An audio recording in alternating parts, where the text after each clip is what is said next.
मोनिका जुयाल, आप देख रहे हैं नेशनल मीडिया न्यूज। चलिए नजर डालते हैं प्रत्येक राज्य की हर छोटी बड़ी खबर पर। चकराता विधानसभा से कमलेश भट्ट ने भी आज नामांकन भर दिया है। आपको बता दें कि कमलेश भट्ट ने निर्दलीय उम्मीदवार बनकर चकराता विधानसभा से नामांकन किया है। नामांकन के बाद कमलेश भट्ट ने कालसी बाजार में जनसंपर्क किया और युवाओं ने बड़ी जोश खरोश के साथ कमलेश भट्ट जिंदाबाद के नारे लगाए। वहीं कमलेश भट्ट ने कहा कि इससे पूर्व जो प्रतिनिधि कर रह रहे हैं, उन्होंने क्षेत्र के विकास के बारे में कभी नहीं सोचा, वह उन जैसे नहीं है। अगर चकराता विधानसभा में जीत कर जाते हैं तो सबसे पहले युवाओं के लिए रोजगार व क्षेत्र के विकास की बात रखेंगे। जिंदाबाद जिंदाबाद हमारा विधायक कैसा हो, कमलेश भट्ट जैसा हो। कमलेश भट्ट एक युवा चेहरा पहली बार निर्दलीय के रूप में चकराता विधानसभा से जो है निर्दलीय प्रत्याशी के रूप में आपने नामांकन किया है, तो किस प्रकार का जन समर्थन मिल रहा है और किस प्रकार से आप देख रहे हैं कि जौनसार के भविष्य में?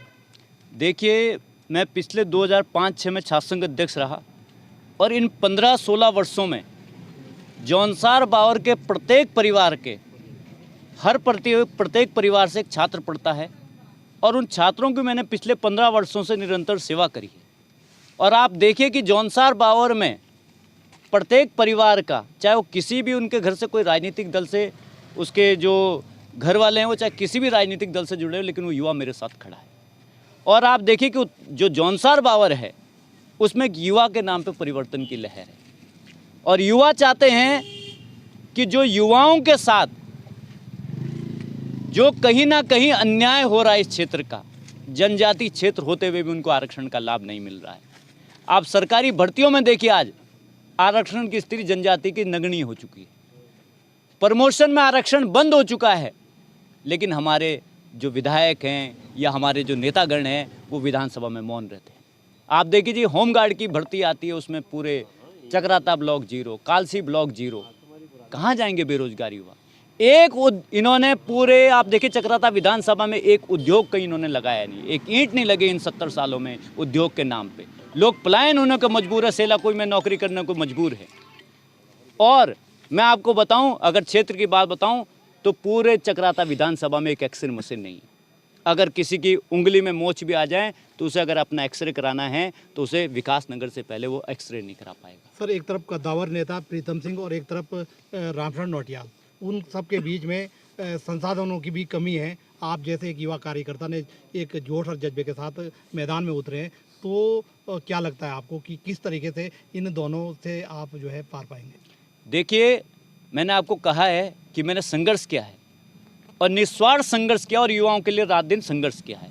और जो आपने कहा, ये उत्तराखंड देवभूमि है और देवभूमि में भी जौनसार बावर की एक अपनी सांस्कृतिक और धार्मिक विरासत है।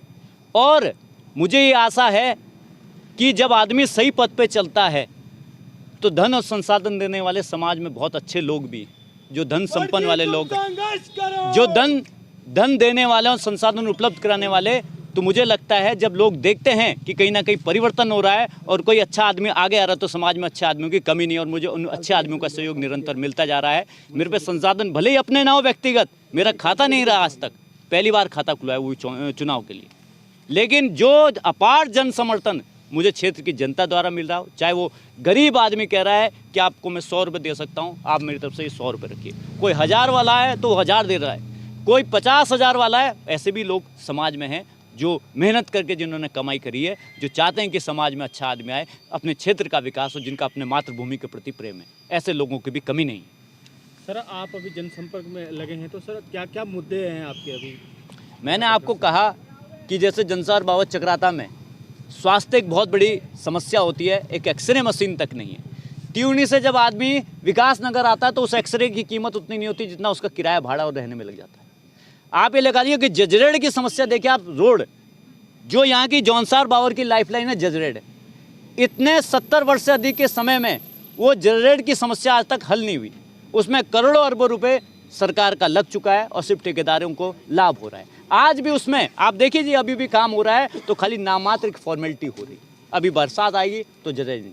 आप ये देखिए कि हमारा कृषि प्रधान क्षेत्र है जौनसार बावर, और जब वो बरसात में रोडें बंद हो जाती है तो हमारी जो कृषि की उपज है वो रास्ते में सड़ती है, चाहे टमाटर की फसल हो, अदरक की फसल हो या जो भी अन्य फसलें। हमारे बगल में लगता हुआ क्षेत्र वो चक्राता से भी पहले वाले क्षेत्र में आता है नौगांव बड़कोट, त्यूनी से भी पहले एक पड़ता है, वहाँ कोल्ड स्टोरेज की सुविधा जौनसार बावर में कृषि के नाम पे कोल्ड स्टोरेज तक नहीं खोला गया है। आप सोचिए कि हमारी बगल वाली विधानसभा में कोल्ड स्टोरेज, जौनसार बावर चक्राता विधानसभा में एक कोल्ड स्टोरेज नहीं, जबकि सबसे बड़ा कृषि प्रधान क्षेत्र है। आप ये देख लीजिए कि बेरोजगारी की मार देख लीजिए कि आरक्षण के नाम पे हमारे खाली जो है नेता जो है आरक्षित सीट से चुनाव लड़ते हैं, उसके बाद वो एक भी मुद्दा इन बेरोजगार युवाओं का आरक्षण से संबंधित नहीं उठाते। तो आपको लगता है कि युवा नेतृत्व तो इस समय बदलाव की ओर है? बिल्कुल, उत्तराखंड में दोनों, आप ये देखिए, ये तो खुद कह रहे हैं वो कि उत्तराखंड में युवा सरकार, चाहे कांग्रेस हो, चाहे भाजपा हो, चाहे कोई अन्य दल है, सब चाहते हैं कि युवा आएँ। और मुझे लगता है जो अन्य दो प्रत्याशी हैं उनसे मैं बहुत युवा हूँ। देश और दुनिया से संबंधित जानकारी जानने के लिए हमारे चैनल को सब्सक्राइब कीजिए।